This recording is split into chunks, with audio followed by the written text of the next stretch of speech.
Creativity is, by definition, creating something out of nothing. If you're an artist, you learn that the thing that you think you're creating is not the thing that you end up creating. The idea of failure in some ways is saying, I had an idea of what I thought needed to happen or what should happen, and it turned out differently. It's actually not failure at all. This is what art does. Art gets to the soul, gets to the place where values, where relationships, where meaning is made. It's change, evolve, grow, stretch. The experiences that we've had and the lessons that we've learned have burned away the old us, our old fixed ways of doing things, the old ways of thinking and knowing, and made room for something brand new that we couldn't have known before. So kind of like the phoenix being burned away and then rising fresh from the ashes, so too we get to come forth with a new sense of wisdom and really begin to bring our gifts into the world. So really, in many ways, this is now the true beginning of our story. Here we are. We've been on this journey and we're returning home with the elixir, right? It's basically, what have we learned? What has made this whole ordeal worth it? Right? And actually, and the joy in that. There's the joy in coming through that, the lessons gained, the old ideas burned away. Yeah. And here we arrive, and in some ways, the arrival here is in some ways actually the beginning of our story.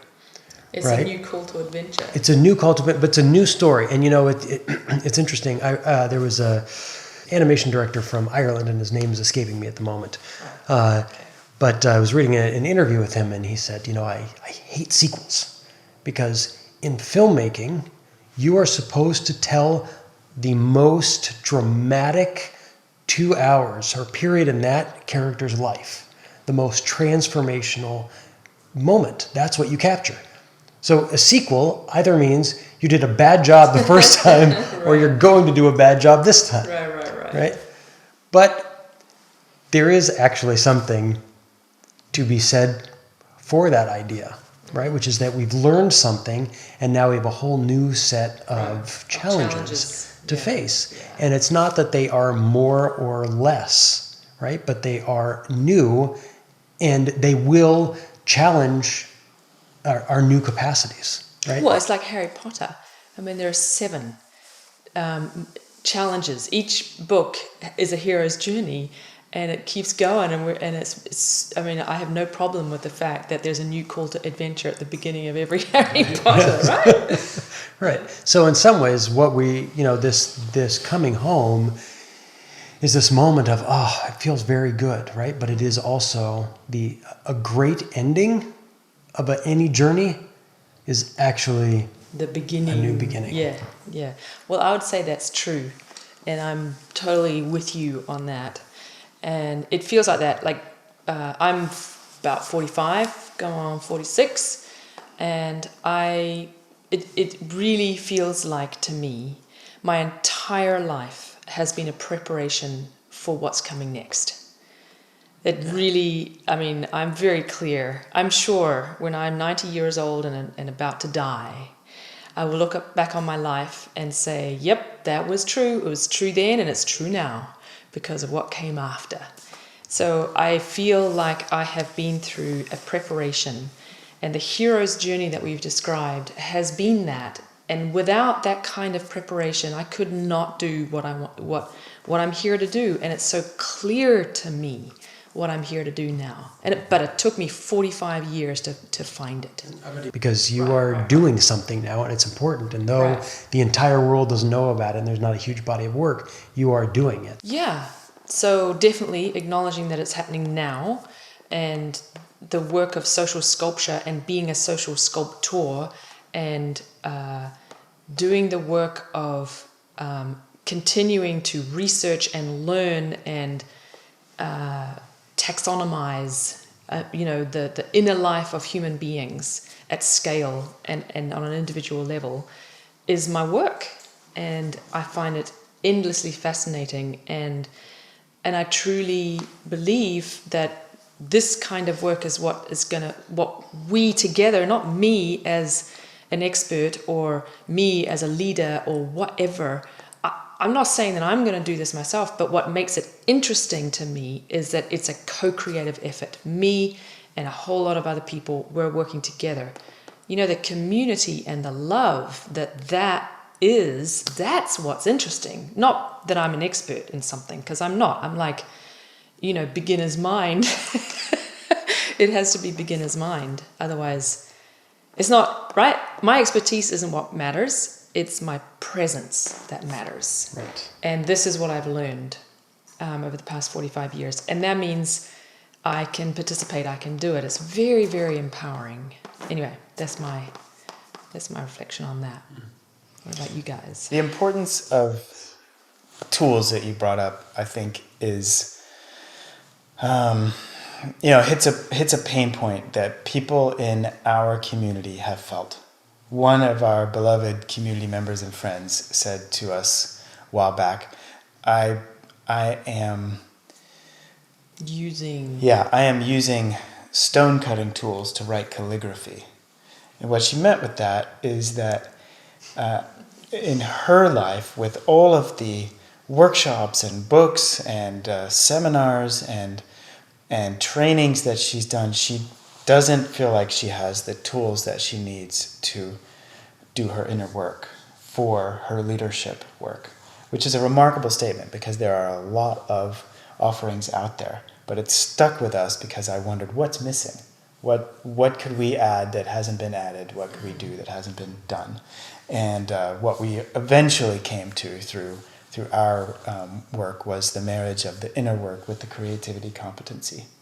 But to make that really solid and really good and really usable, we know is going to be an iterative process. So this first launch of WorldMaker is going to be our first go at it, but we expect a lot of engagement and user feedback that can help us improve because we're in the constant sense of improving. So in terms of a new beginning, we feel like I think if I can speak for both of us, but we believe that we've come a certain distance because we've seen how far we've come. And to your point, we're looking at that next mountain going, okay, next story, next call to adventure, next mountain. Bring it on. Yeah, and part of that is the question, how do we become useful for others?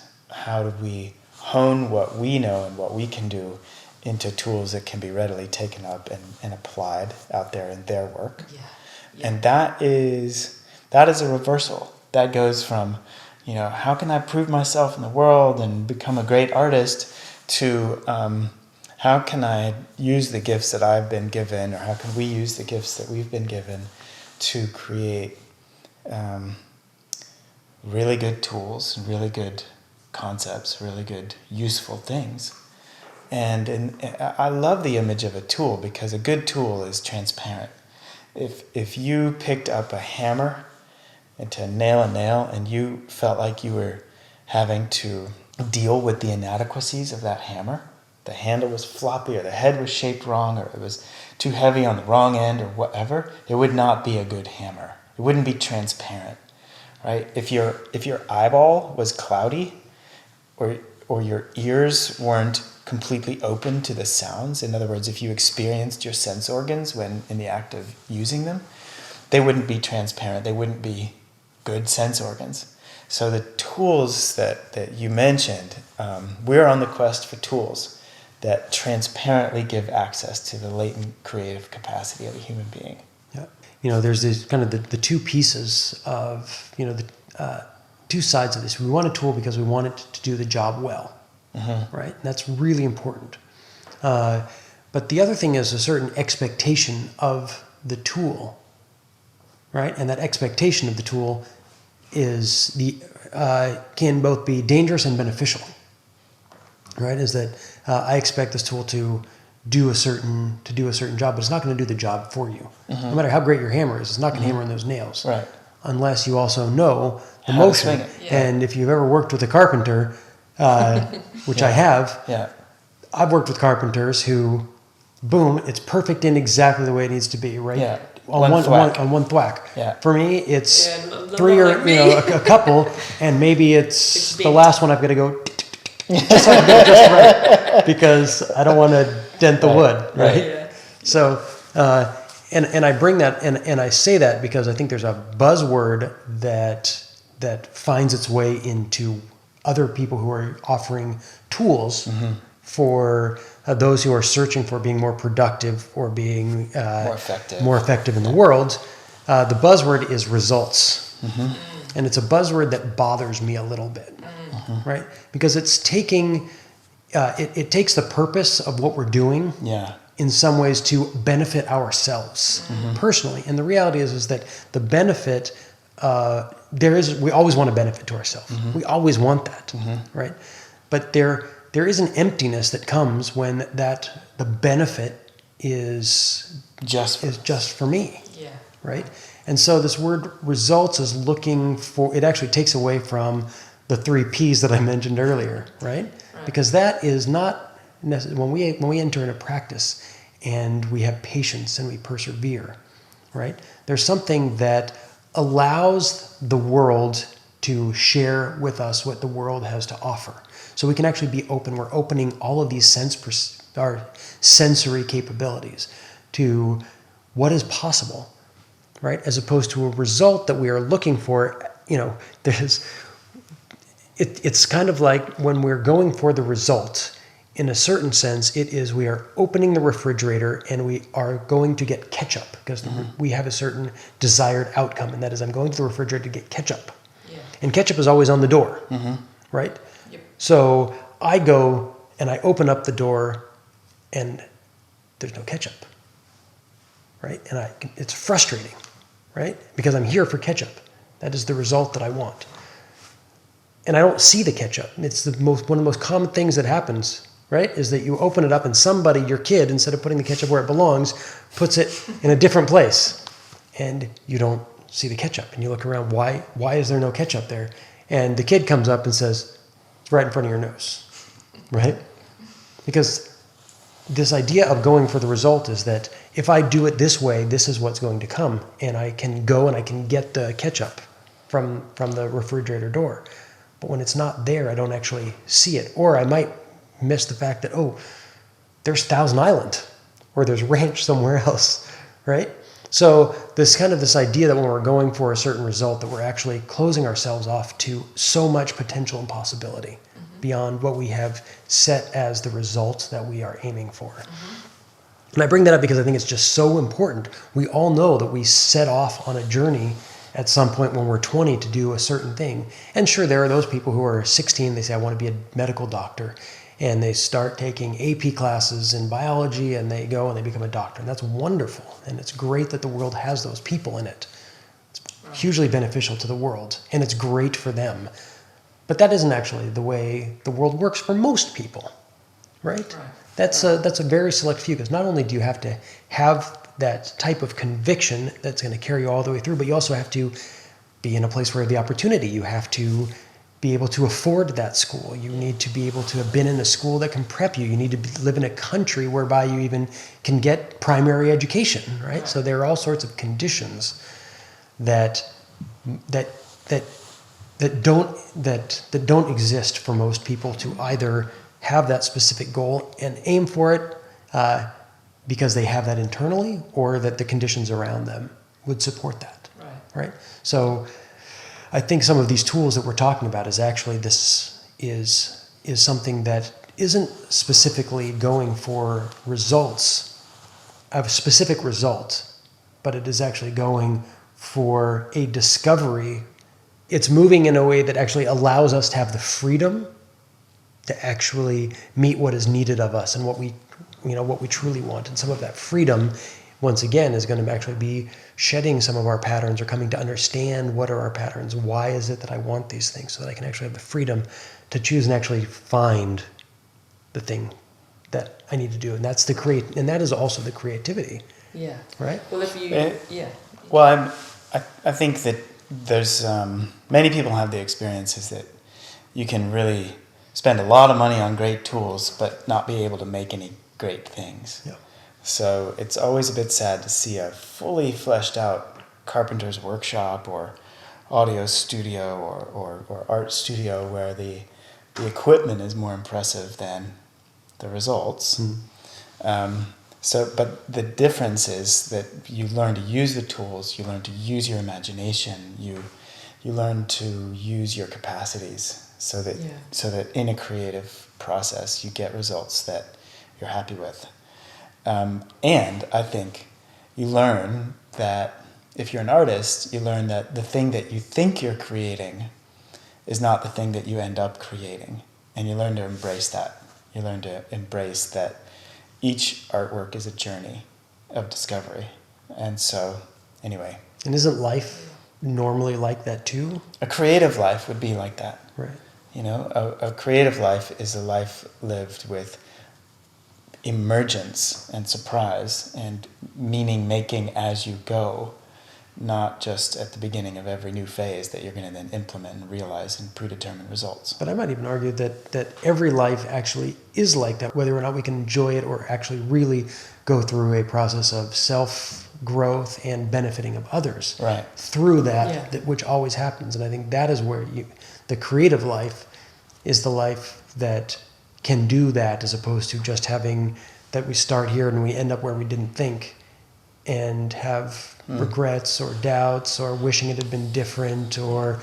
Well, it brings us back to home. Yeah. Because the return home is the beginning of a new creative adventure. I mean, in the end of most great stories, you always wonder what happens to the characters next. Mm-hmm. And so a great sequel would tell you. I think in life, where we are in our lives is we're looking at the beginning of the next part of our life.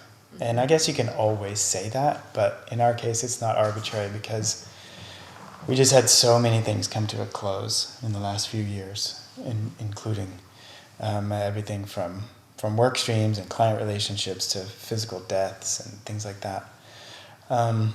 Now, for me, where I sit with this is anticipation and excitement and curiosity and a real determination and commitment to engage differently this time around.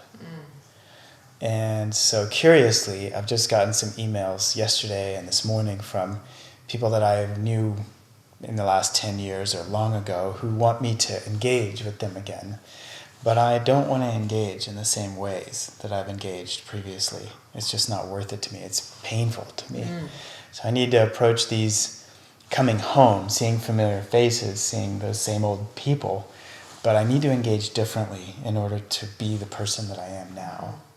So I guess part of that is I accept you for who you are.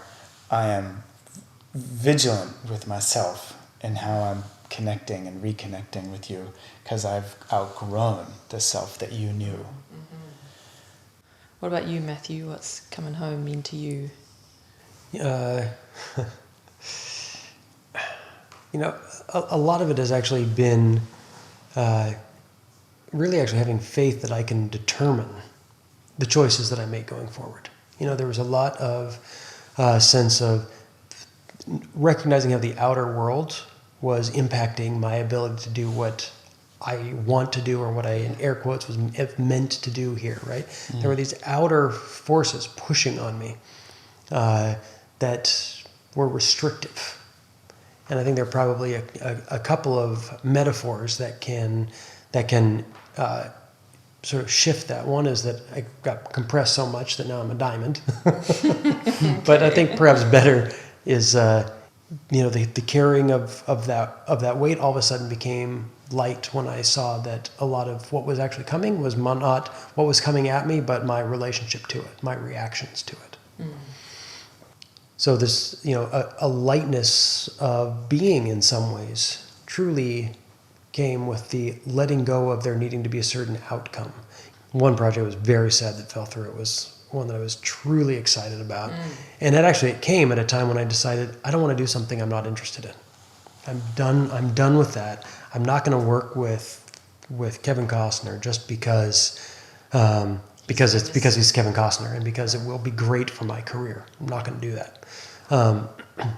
And there was a project that I had been on before that with some very big names, and I was actually relieved when it fell through, quite frankly. Right. And it was in that falling through and saying, you know what? I'm so relieved it fell through, even though it was going to be a great paycheck and it was great exposure and there was back end and I'm producing a movie with big name people. It wasn't a project I believed in. And I was uncomfortable about that, though I was very excited when I'm flying around the country and about to go around the world to do stuff for it. And all of a sudden, you know, but that project, the one with the Costner project, was really disappointing because it was actually a big project with big names and it was great, but it died without me. But there was even in that passing, going away, I thought, you know, this is completely okay. This is completely okay. I can relax into what is coming, you know, and I can come into this with curiosity. So how's it really looking is that I've been writing, I'm, you know, coming to almost having completed a documentary project I've been working on for 2 years, quite intensely, you know, with a lot of international travel, spread out production with 3 intensive weeks of production in California and Korea, and then getting local crews in other places to go and film stuff and send it back and bring it all together. And to have the faith that this is important enough to me that I am going to spend that time doing what I truly love and what I believe is important. And there's such a peace within that, right? It is this coming home. It's something I've always wanted, that I have a confidence in what I'm doing, that I'm doing that which I really want to do, while taking into account the fact that, yeah, I have a family to feed and I have rent to pay and I have these obligations. But I have this greater obligation to the how I'm doing what I'm doing, right? And the why I'm doing what I'm doing. And that, coming out of that, you know, the supreme ordeal and the elixir that I get to come home with is I'm a filmmaker, right? And I'm a writer. And that can be very exciting and shiny, and there can be a whole lot of ego and image wrapped up in it. But that is not important, right? What is important is that I'm telling the stories that resonate with me. Right. And that, to me, this other shift was that, you know, even in the way I approach my work, it's not only about what I want to do, right? But that I'm sharing what I have to share in a way that connects with others, so that it's not just, I'm an artist, this is my artwork. You know, if you don't like it, you're an idiot or whatever, right? It's not that. It's that this is, as an artist, as a creator, this is a true ebb and flow, which means if I want to tell a story, any type of story that resonates within my core beliefs, then I actually need to do it within the confines of knowing that it needs an audience, right? And that the frustration of being an independent filmmaker saying, wait a second, I'm going to watch all these crappy movies that are having millions of dollars thrown at them, but why isn't anybody funding my movie, right? Is that I'm looking at it in completely the wrong way. That, you know, an artist will feel censored by the outside world, forgetting that much of the greatest artwork ever in history was created when there was censorship. My favorite novels were created under the nose of czarist censors. Right? It's that these artists found a way to work within their constraints to make something that transcended all of the constraints, right? Yeah. And that in our current paradigm, the audience is a censor, and the financiers are a censor. Right? So if a financier is going to finance my work, I basically have to trick them in the same way that Tolstoy and Dostoevsky were able to kind of trick the czarist censors, right? Yeah. So I have to tell a story that's so compelling that the message comes through. J.K. Rowling did that beautifully, right? I thought, you know, Moonlight, which was the Best Picture last year, or, you know, a little over a year ago, right? Yeah. Was absolutely one of these pictures that they sold this movie about a three-part, and basically a sort of this three-part movie about a gay boy growing up in Miami. Yeah. And it was, boy, just beautiful. It's so beautiful. But it wasn't, that story, probably 1,000 people wanted to tell that story, and it wasn't told. And have gone away frustrated that no one's seeing my vision. They're not getting it. This is an important story. Right? And so there's that's this piece, and to be able to relax into it. And I guess it's a bit of the elixir. Yeah. And really, and the coming home is the being able to, I'll say, even, I guess, as an artist and a young father, et cetera, is to be able to actually finally say, I need to take care of myself too, which is never something that I did. And that is a real coming home. Yeah. A real coming home. Right. And that's been the incredible joy of the last few years. It's incredible joy. Yeah. I guess this will be a story that will be continued. And though this was our story, I think the story that will be continued will be the story as it involves the people that now will come into this sphere, into this world, that are excited about engaging in the creative process. Yeah, see, I think that's what the next project is about. And then even anyone who chooses to participate in World Maker or engage with some of the other the exercises and the actionable pieces, right? Yeah. Is that becomes, how does that work, and how does that actually begin to grow this community? And I see that as really the exciting next step in this journey. If we do it right, this will open a bigger conversation about creativity in the world, the responsibility of the artist, culture change, inner work, the inner tools that make the kind of culture change and changes in the industries that we work in. So it's a very fascinating and rich topic that I'm glad we've been able to open. I can't wait to see where it goes. Yeah.